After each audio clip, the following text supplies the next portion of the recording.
حضور نے فرمایا جس سے تم محبت کرو نا اللہ کی رضا کے لیے، اسے بتاؤ بھی کہ مجھے آپ سے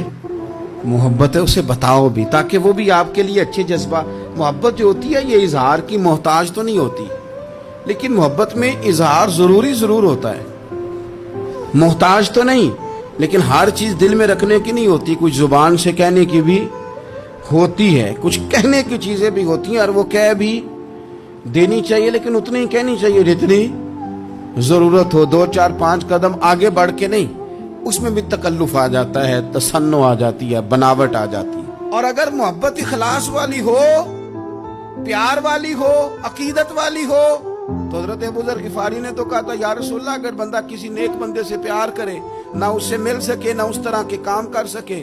پھر بھی کوئی نتیجہ نکلے گا، تو حضور نے فرمایا پیار خالص کرے، اللہ قیامت کے دن دونوں کو جمع فرما دے گا۔